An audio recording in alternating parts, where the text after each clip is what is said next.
Domingo 27 de julio por la noche, año 2025. Vamos a tocar un tema doctrinal de predestinación. Y este tema lo vamos a aplicar a nuestra experiencia a través de la vida del patriarca Abraham. Oremos. Amado Padre Celestial, bendito Señor, lleno de gloria y de poder.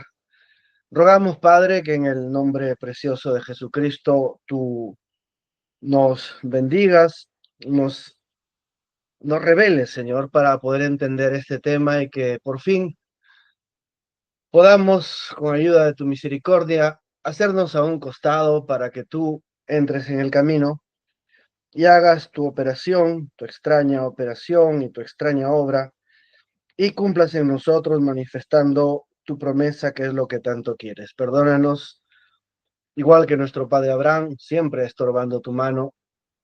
Acuérdate que somos polvo, Señor, y obra en nosotros. Lo pedimos en el nombre de Jesucristo, tu Hijo amado. Amén. Y en Génesis 17:17 dice así: Entonces Abraham se postró sobre su rostro y se rió y dijo en su corazón: Ah, hombre de 100 años ha de nacer hijo, y Sara, ya de 90 años, ha de concebir. Y Génesis 18:12: Se rió pues Sara entre sí diciendo: Después que he envejecido tendré deleite, siendo también mi señor ya viejo. Vemos, hermanos, aquí una cosa interesante. Abraham riéndose de Dios, después Sara riéndose de Dios. Es para ponerse a pensar, siendo Abraham el padre de la fe y por lo tanto padre de nosotros, siendo hijos de Abraham por Jesucristo, entonces pensemos de qué palo venimos y qué clase de astilla somos. Estos dos incrédulos, si no fuera por la gracia del Señor, por el amor y la misericordia, igual que en el pasado, Dios no reprende a Abraham como tampoco reprendió a Adán, sino que maldijo a la tierra, pero sí reprendió a Eva y también reprendió a Sara. Bueno, porque Sara era parte de Abraham, no podía Dios ejecutar ningún juicio contra ella. Eva ya era parte de Adán, tampoco podía efectuar este juicio contra ella, pero aquí Sara es un tipo de lo que sería más adelante Miriam, la Virgen Miriam, la madre del, de Jesús de Nazaret, ¿no? Entonces, como Dios en su infinita misericordia, que tiene todos los tiempos, presente, pasado y futuro, delante de sí como un tablero, como una hoja de papel, él conociendo todas las cosas. Entonces no puede ser nada más que infinito, y por lo tanto, siendo infinito, él hace lo que es la predestinación. Es decir, él ya fija un destino porque conoce de antemano las cosas. Bien, entonces vayamos a conocer un poquito acerca de nuestro querido padre Abraham. Abraham es preconocido antes de la fundación del mundo, antes de que exista un átomo, antes de que Dios ordene la creación de una estrella o de los cielos o de la tierra, antes de que Dios llame siquiera existencia una célula, una bacteria, un hongo unicelular, antes, millones de años antes, en las eternidades pasadas, Dios tenía comunión con Abraham en sus pensamientos. Abraham preexistía en la mente de Dios como un pensamiento individual, como vamos a decir, un archivo de información de todo lo que iba a hacer Abraham, y Dios lo conocía. Pero siendo un pensamiento de Dios, era parte misma de Dios. Dios preconoció a Abraham, y por cuanto él lo preconoció, entonces lo pudo predestinar. Le fijó un destino. En el año 1000 y tantos van a ser de la descendencia de Sem, este Abraham. Y este Abraham va a realizar una cierta cosa. Entonces Dios fijó el destino de Abraham por cuanto lo preconocía. Y esto antes de que siquiera Adán fuera creado sobre la tierra. Pero para cuando Abraham vino, él nació en pecado, fue concebido en pecado, fue formado en maldad y vino al mundo hablando mentiras. Ya para ese tiempo, en la línea de la descendencia de Sem, de la que venía Taré, Nacor y Abraham, ya se habían desviado a la idolatría. Ellos adoraban el fuego y tenían también otros dioses y otras cosas. Entonces, en una, lo ilustran algo así, como que en una de esos cultos que hacía Abraham, estaba por ahí, encendió su fogata para, según él, tener comunión con su Dios, y estaba hablando, y en medio del fuego, entonces le aparece el Creador. Y lo llama para una misión imposible. Abraham, tú tienes 75 años, tu esposa Sara, Saraí en ese tiempo se llamaba, quien venía, yo sé que ustedes piensan que era su hermana por un versículo, pero yo les puedo demostrar que era su prima en realidad. Era su prima porque en ese tiempo no existía la palabra tío, tampoco existía la palabra abuelo. Los tíos y los abuelos eran los padres, así se llamaba. Y el padre de Lot era el padre de Saraí y de la otra hermana que se casó con el otro hermano de Abraham. Entonces, pero bueno, él estando casado, según el hermano Branham, se casaron muy jóvenes. Dice que posiblemente Sara tendría entre 14 y 18, y bueno, 10 años más. Abraham se casó con su prima, la huérfana, y el tema es que ella tenía, le llaman Isca, en la Biblia ustedes la van a conocer como Isca. Isca es una denominación que significa una mujer vidente, o sea que tenía espíritu de profecía. Y bueno, de alguna manera ese espíritu que venía por la descendencia de Sem en Saraí hizo pues que se pegara demasiado a su primo mayor, porque Dios tenía algo allí para ellos. Y en este fuego que se le aparece Dios a Abraham, lo llama a él y a su esposa, pero ya de sobra de más de 50 60 años, que Abraham conocía que Saraí, su esposa, era estéril.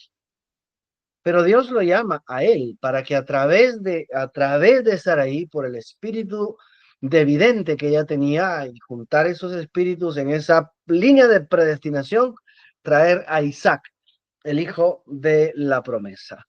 Entonces Abraham es llamado para un propósito imposible. Es decir, no había posibilidad de que esa promesa pueda cumplirse. No había posibilidad física. Ahora quiero, hermanos, que ustedes piensen en las imposibilidades físicas que cualquier doctor o cualquier persona madura y experimentada en la vida les pueda decir: mira, tú estás pensando sanar, estás pensando casarte, estás pensando prosperar, estás pensando tener una nueva oportunidad en la vida, estás pensando mejorar, estás pensando, bueno, la promesa que ustedes tengan. Y bueno, obviamente, físicamente, si los planteamos así, es imposible.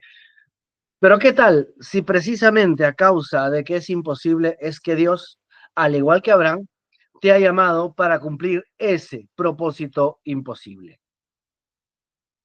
Bueno, y vemos que luego de Abraham ser llamado, él no se movió. Parece que Abraham tenía una herencia, vamos a llamarle así, de pereza, de lenidad, de dejar pasar las cosas, ¿sí?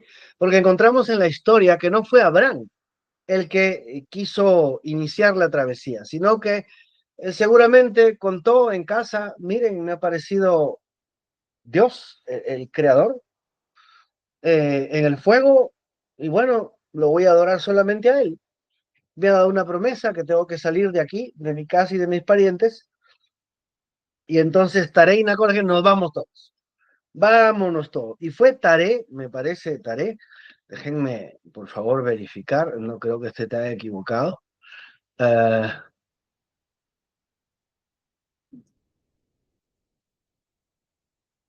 a ver, creo que es Génesis 12. Claro. Eh, en Génesis 11, los últimos versículos, dice, ven, y murió. Estas son las generaciones de Taré, engendró a Abraham, Nacor y Harán. Harán engendró a Lot, pero también Harán era padre de Milca y de Isca, que es Sara. ¿Ven? Y murió Harán antes que su padre en la tierra de su nacimiento, en Ur de los Caldeos. Génesis 11:29. Y tomaron a Abraham y Nacor para sí mujeres. El nombre de la una era Sarai y el nombre de la mujer de Nacor, Milca, hija de Harán, padre de Milca y de Isca. Esta Isca es la misma Sara. Se dan cuenta que Harán es padre de Milca y de Sara. Es decir, hermano de Abraham en realidad, hermano de Abraham. Y Abraham se casó con su sobrina, no con su prima. Ven, saquen ahí la descendencia y van a ver. Y tomó Taré a Abraham su hijo y a Lot, hijo de Arán, o sea, su nieto, hijo de su hijo. Ven que aquí no hay la palabra nieto, no hay la palabra abuelo, no, no habían esas palabras. Y Sarai su nuera, mujer de Abraham y su hijo, y salió con ellos de Ur de los Caldeos para ir a la tierra de Canaán y vinieron hasta Harán y se quedaron allí. Y fueron los días de Taré 205 años y murió Taré en Harán. Ahora, me cuentan que el significado de Taré es eh, como un lugar improductivo. Taré como un desierto, Taré es como designar a una zona desértica, improductiva, que no hay cambio, no pasa nada. Y que Taré tenía esa influencia sobre Abraham, y Abraham era una persona que él dejaba pasar las cosas. Y entonces Taré toma a Nacor y Abraham y sus nietos y se va, ¿no? Entonces Taré muere y también Nacor. Entonces Abraham toma a Lot, que viene a ser su sobrino, cuñado y a la vez su cuñado, y se va con él, ¿no? Y es ahí que, si ustedes se dan cuenta, Abraham pierde 12 años. 12 años porque Dios le dijo, sepárate no solo de tu tierra, sino de todos tus parientes. Quiero que estés solo, tú y Sara, nadie más. Pero no lo hizo. ¿Ven? No lo hizo. ¿Y qué cosa los separó? Los problemas. ¿Ven? Abraham no tomaba decisiones. Dejaba que pasen las cosas. Y nunca tomó una decisión. Fueron los problemas entre los pastores, los problemas comerciales, los problemas económicos. Como buenos judíos dijeron, mira, estamos chocando con la producción, así que mejor cada uno toma su camino, ¿no? Entonces ya, el 1 de enero era entre ellos algo que no se podía chocar, y tomaron, Abraham le dice, toma tú lo que quieras. Él no podía hacer eso. Dios le dio la tierra a Abraham, no a Lot. Y Abraham no podía decirle a Lot que escogiera. Eso fue algo ya en su carne. Vamos dándonos cuenta que Abraham lo único que le está dando a Dios son problemas. Dios le da un llamado y Abraham solamente le pone obstáculo tras obstáculo. De tal palo, tal astilla. Acuérdese, si podemos meditar en nuestra vida, siempre hemos estado porque teníamos ideas geniales, y esas ideas geniales solamente han sido obstáculos para la obra de Dios. Así pasaron 12 años. Al fin están solos Abraham y Sara. ¿Y qué pasa? No sé qué le pasó al espíritu profético de Sara, quizá con tanta congoja, de tanta eh, pena o decepción de no poder tener hijos. ¿A dónde se le habrá ido su espíritu profético que le dijo: Abraham, vamos a ayudar a Dios? El problema de esta trampa es que ahora generan un nuevo pariente, más, más pariente que el sobrino. Ahora es un hijo. Obviamente, en un corazón normal, de un padre normal, no hablo de los padres narcisistas, traumados, de tanto padre inmaduro, egoísta, que solo piensan en sí mismos y no le importan sus hijos. Estamos hablando de un padre que anhelaba familia. Y a los casi, 87 años de edad, tiene un primer hijo. ¿Ustedes creen que Abraham se quería separar de él? De ninguna manera. Entonces, bueno, vamos a ver que el tema ya no era la cuestión de Agar, porque Agar no volvió a quedar encinta nunca más dentro de ese tiempo. Dentro del tiempo en que Ismael crecía, Agar no volvió a tener hijos. Lo que indica pues que Sara simplemente tomó su esclava y le dijo, ya, hasta acá nomás, no, no va a ser tu concubina, simplemente te da un hijo, chao. Ahí quedó. Entonces, no era el tema de Agar, era el tema del amor de un padre anciano por el único hijo que tenía. Y eso humanamente no iba a ser arreglado. Es decir, Abraham humanamente, ya no solo por la imposibilidad de la esterilidad de Sara, sino que humanamente era imposible que le arranquen a ese hijo del corazón. Abraham no se iba a separar. Definitivamente, la condición que Dios necesitaba, que Abraham y Sara estén solos, sin ningún pariente, ahora estaba eh, más complicado que nunca, porque el nuevo pariente era hijo de Abraham. Entonces ya al 13 años después, porque Dios no le vuelve a hablar, Dios se molesta tanto con Sara y con Abraham que no le hablen los próximos 13 años. Ustedes verifiquen ahí, siguiendo la historia de Abraham, van a leer en los capítulos que mencionan las edades de Abraham y se van a dar cuenta que por 13 años Dios no le volvió a dirigir la palabra a Abraham. Dios estaba, vamos a decirlo así, resentido. No cabe el término en Dios, pero para que lo entendamos en términos humanos. Entonces,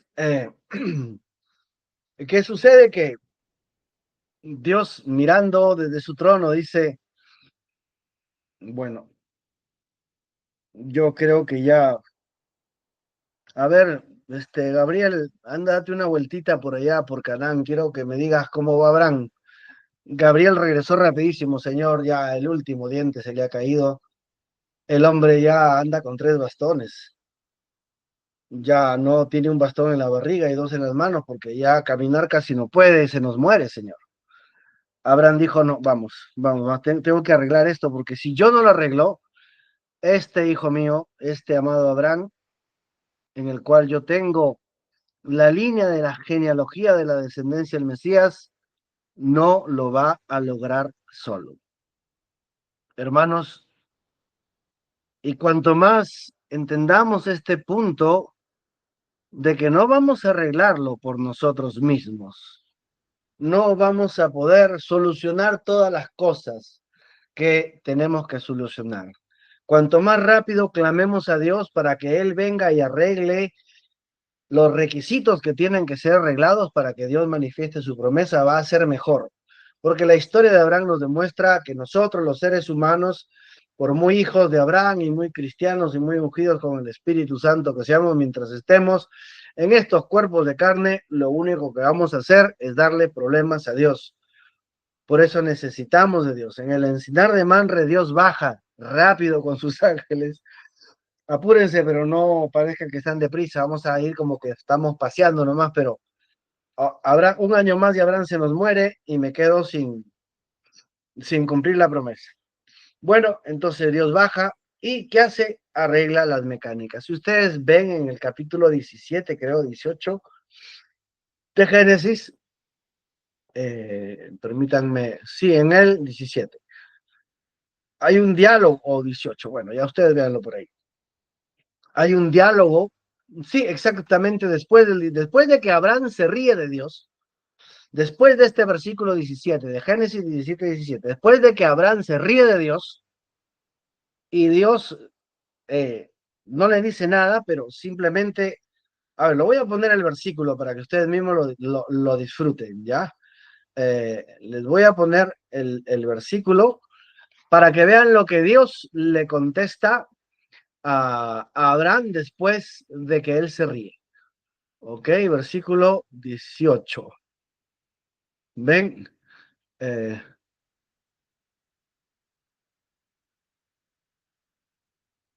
después lo voy a poner acá para que entendamos cómo Dios, en su infinita misericordia y comprendiendo nuestra naturaleza humana, es que Él va a arreglar las cosas. Ven, después de que Abraham se ríe de Dios, Abraham le dice, y dijo Abraham a Dios, ojalá Ismael viva delante de ti. Es decir, ya para Abraham, escuchen bien hermanos, para Abraham ya la promesa era un chiste.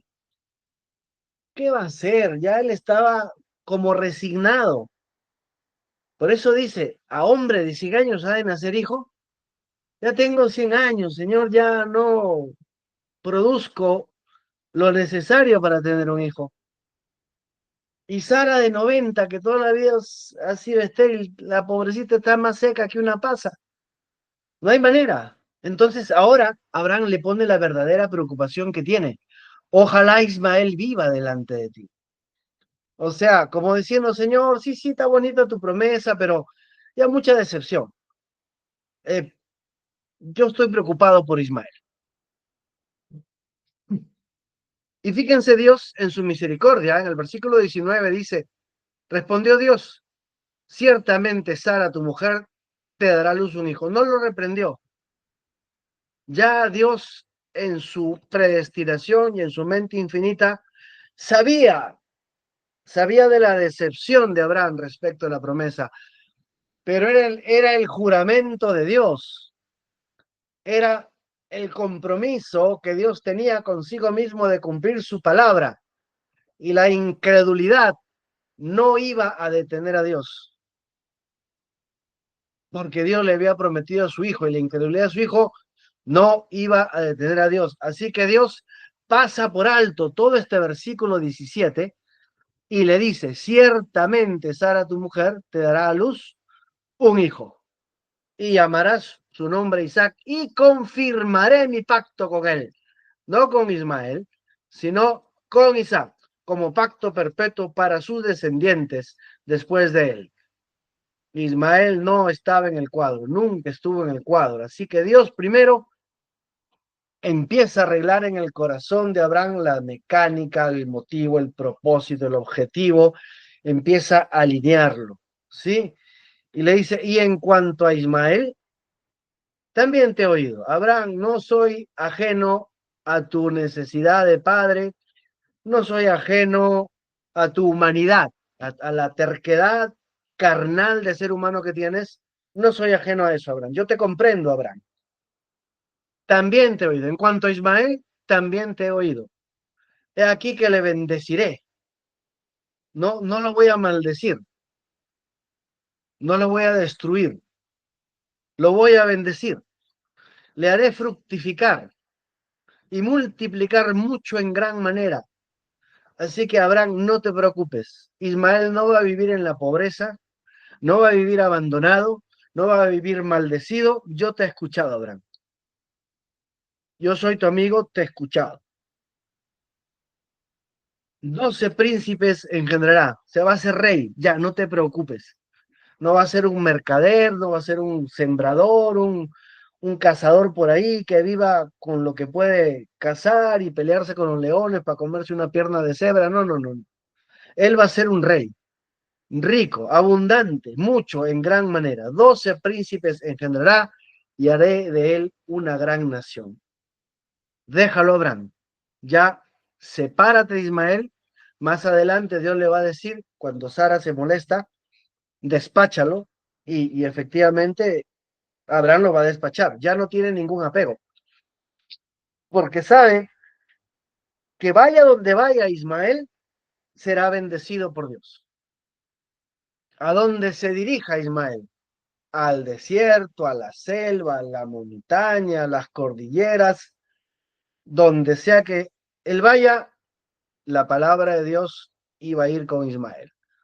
Así que miren cómo Dios soluciona, soluciona mediante una forma que no se nos hubiera ocurrido o no se le hubiera ocurrido a ningún ser humano, y logra Dios arreglando la mecánica de separar a Abraham del último pariente para que pueda desarrollar la condición de la descendencia del Mesías. ¿Ven? Entonces, Dios es el que ordena la mecánica en el encinar de Manre, Dios arregló la mecánica de Abraham.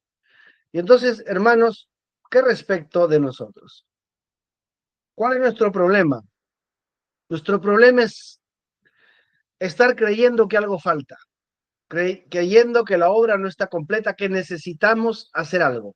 Mientras nosotros estemos creyendo que algo nos falta, que no estamos completos, que quizá nos falta más consagración, que más oración, la historia de Abraham nos demuestra que al predestinado, por más que coseche lo que siembre, por más que sus errores se vuelvan contra él, nada de eso le quita el propósito a Dios de cumplir su palabra y sus promesas en cada uno de nosotros.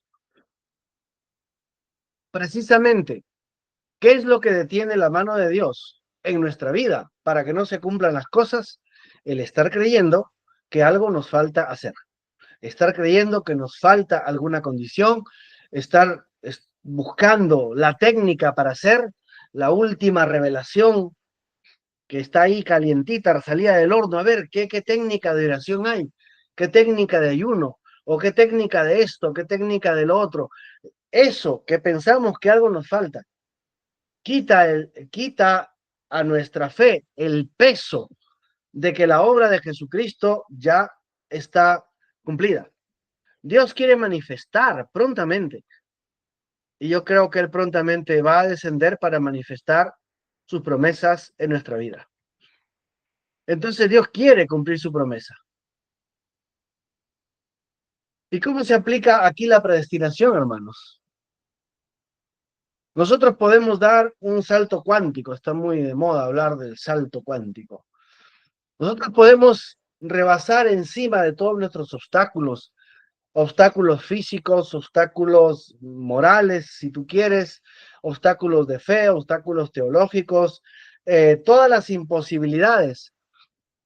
Tú puedes plantarte de cara a ellas y saber que estás predestinado a cumplir en tu vida aquello que Dios te ha mandado a cumplir. ¿Dónde encuentro eso? Bueno, lo encuentras en la Biblia. Dios envió a todo ser humano de la novia a ser como Jesucristo, a llegar a la estatura del varón perfecto, a toda mujer a ser madre, a todo varón a ser padre, a ser proveedor. Todas las cosas que necesitamos para nuestra jornada en la tierra están dentro nuestro por el Espíritu Santo. Y la predestinación hace que nosotros podamos dar un salto encima de todo obstáculo y creer que se necesite lo que se necesite o tenga que pasar lo que tenga que pasar, la palabra de Dios está diseñada para cumplirse en nosotros. Y nosotros somos la palabra de Dios para esta hora. Nosotros somos quienes debemos cumplir las promesas, manifestarlas. Sanidad, bendición, las 3.750 promesas. Estamos predestinados a hacerlo. Tenga que arreglarse lo que tenga que arreglarse. Tenga que cambiarse la naturaleza que se tenga que cambiar. Aunque se tenga que poner al revés a los cielos. Aunque se tenga que trastocar las leyes naturales. Está predestinado a cumplirse. Y querido hermano y hermana, puedes tener la certeza absoluta de que la predestinación de Dios es irresistible. La manifestación de lo prometido es algo imparable, indefectible, indetenible. Nada va a poder detener la manifestación de las promesas que tú estás esperando.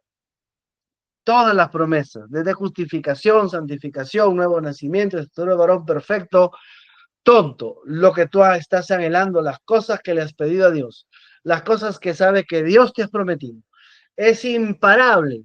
La predestinación así lo hace. La predestinación está a tu favor. Es el poder omnipotente de Dios que te ha predestinado para tener en tu mano las cosas que están en tu corazón de acuerdo a la promesa de Dios. Estamos predestinados a ser sanos, santos, bendecidos, abundantes, y no importa los obstáculos materiales, no importa el poder del infierno que se levante contra nosotros, estamos predestinados a manifestar la palabra para esta hora, a poseer todas las promesas. La predestinación y la fuerza irresistible de Dios que pone en marcha la promesa y el juramento que Dios hizo. Y mediante predestinación, todas las cosas internas, externas, espirituales, materiales, llámese del nombre que se llame, todas esas cosas se tienen que alinear por la predestinación con el cumplimiento de la palabra. Así que cuando Satanás te quiera desanimar a decirte que el tiempo se pasó, mira a Abraham. A Abraham se le había recontrapasado el tiempo. Si el diablo te quiere decir que no estás en la condición, que no has arreglado los requisitos y todas esas cosas, hermano, mira a Abraham. Era imposible que Abraham arregle sus requisitos.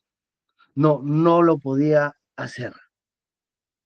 Encima de todo eso, en contra de todo eso, indefectiblemente la promesa de Dios fue manifestada. Igual será contigo. Cuando el diablo te quiera decir que ya no puede ser, tú dile, predestinado está. Y así es. Y punto final. Oremos, hermanos. Amado Padre Celestial, Señor, háblanos en esta noche, habla al corazón de cada uno, que podamos, Señor, entender que tu predestinación está de nuestro lado. No hay palabras humanas que agregar a esto, solamente permítenos dejarte actuar, humillarnos, rendirnos a ti, para que la promesa predestinada se manifieste en esta tierra. Hazlo pronto, Señor. Te lo pedimos en el nombre precioso de Jesucristo. Amén.